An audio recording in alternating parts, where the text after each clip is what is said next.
नमस्कार दोस्तों, हमारी आज की कहानी का नाम है पक्षपात। अंजलि की शादी हुए कुछ साल हुए थे। घर का माहौल एकदम सख्त था। हर बात पर नियम कानून। अंजलि इस माहौल से आई नहीं थी।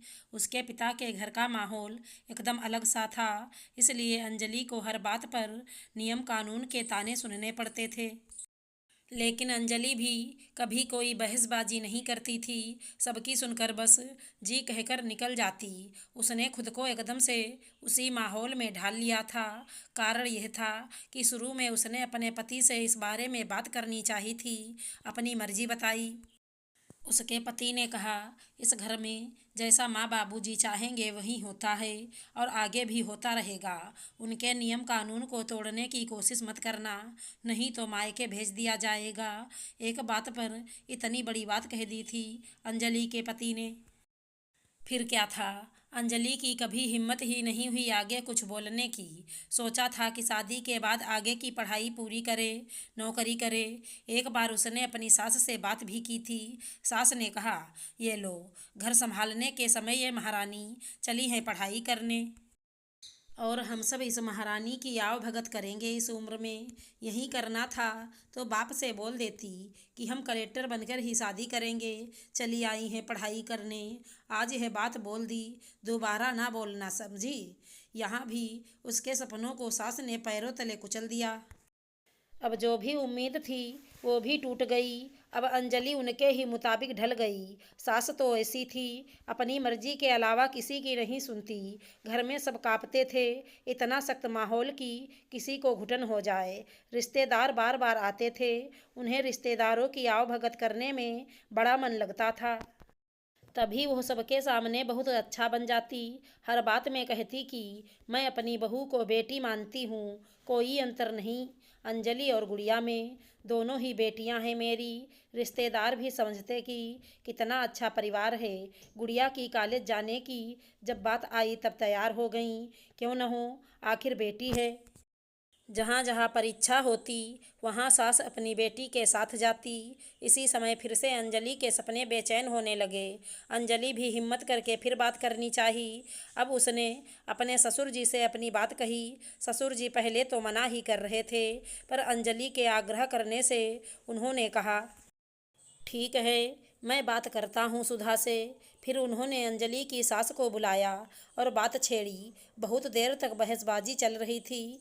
लगभग 1 घंटे के बाद अंजलि के ससुर जी ने अंजलि को कमरे के अंदर बुलाया। कमरे में अंजलि की सास घूरते हुए अंजलि को देखी जा रही थी।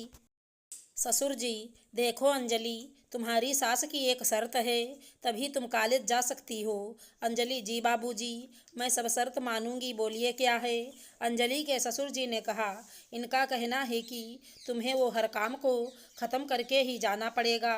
अभी जितने भी घर के काम हैं वो सब अपनी जिम्मेदारियों को पूरा करके ही तुम बाहर जा सकती हो।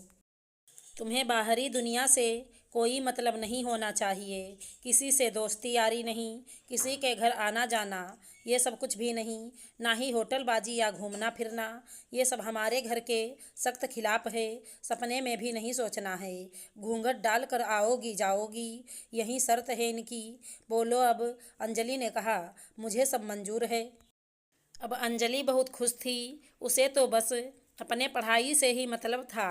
अंजलि का एडमिशन हुआ, वो भी उसके पिताजी ने करवाया, क्योंकि उसके ससुराल वालों ने सिर्फ मंजूरी दी थी, बाकी कोई मदद नहीं की। अंजलि कॉलेज जाने के पहले सारे काम कर लेती थी।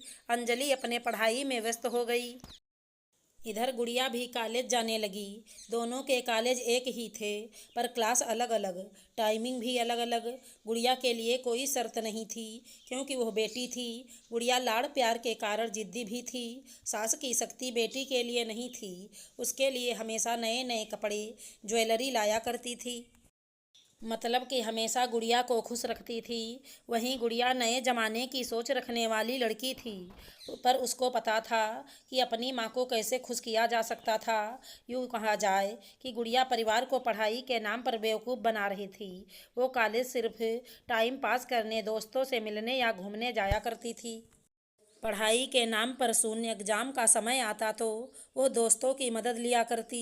इधर अंजलि अपनी पढ़ाई पूरे लगन के साथ करती थी, कोई कमी नहीं छोड़ती पढ़ाई में। थक तो जाती थी पर वो कर लेती थी। सास परेशान करना नहीं छोड़ती। दिन में तो अंजलि जैसे ही कमरे में जाती, सास को कुछ ना कुछ काम याद आ ही जाता। उसे दिन में पढ़ने ही नहीं देती। वहीं गुड़िया से एक काम नहीं करवाती, क्योंकि बिटिया पढ़ाई करती है, थक जाती है इसलिए। उन्हें क्या पता था कि बिटिया आंख में धूल झोंक रही है। कॉलेज का आखिरी दिन था और रिजल्ट निकलने वाला था। अंजलि बेसब्री से अपने रिजल्ट का इंतजार कर रही थी। तभी वो खुशी से चिल्ला उठी, अरे मैं पास हो गई। उसकी खुशी का ठिकाना ही नहीं था। उसने अपने ससुर जी को फ़ोन किया और बताया। ससुर जी खुश होकर आशीर्वाद देने लगे। पीछे से आवाज़ आई, ए जी, गुड़िया का भी रिजल्ट आया होगा, पूछिए तो अंजलि से। वो भी बेचारी इंतज़ार कर रही थी, उससे बात करवाए। अंजलि ने सास की बातें सुन ली। जी बाबूजी, मैं गुड़िया से बात करवाती हूँ। अंजलि गुड़िया के क्लास में गई पर गुड़िया नहीं मिली। कुछ लड़कियों से पता चला कि गुड़िया आज कॉलेज आई ही नहीं। अंजलि हैरान हो गई, क्योंकि गुड़िया तो सुबह ही कॉलेज आई थी, फिर गई कहाँ। अंजलि घर आई और सभी बातें बताई। सास ने अंजलि को ही उल्टा सीधा बोला कि तुमने ठीक से देखा नहीं होगा, तुम तो मेरी बेटी से जलती हो। देखना, मेरी बेटी पूरे कॉलेज में अव्वल आई होगी। फिर सब गुड़िया का इंतज़ार करने लगे। शाम हो गई, तभी गुड़िया का फ़ोन आया, माँ मैंने शादी कर ली है, मैं घर नहीं आऊँगी और आप लोग मुझे ढूंढना भी मत। इतना कहकर गुड़िया ने फ़ोन रख दिया। सास के पैरों तले ज़मीन खिसक गई। वो बेहोश हो गईं। होश आने के बाद वो बस रोए जा रही थी। अंजलि अपनी सास को संभाली और समझाई। अंजलि की सास हताश हो गईं। उनकी बेटी ने कहीं का नहीं छोड़ा, सारी अकड़ निकल गई। एक बहू जिसने उनका सम्मान रखा और एक बेटी जिसने नाम खराब कर दिया। वो सोच में पड़ गईं कि ऐसी शक्ति अगर बेटी पर लगाती तो आज उनको यह दिन नहीं देखना पड़ता। उन्होंने अपनी बहू से माफ़ी भी मांगी। दुख तो ये था कि बेटी हाथ से निकल गई। उन्होंने कसम खाई कि अब गुड़िया को इस घर में आने नहीं देंगी। आशा करती हूँ हमारी कहानी अच्छी लगी होगी। धन्यवाद दोस्तों।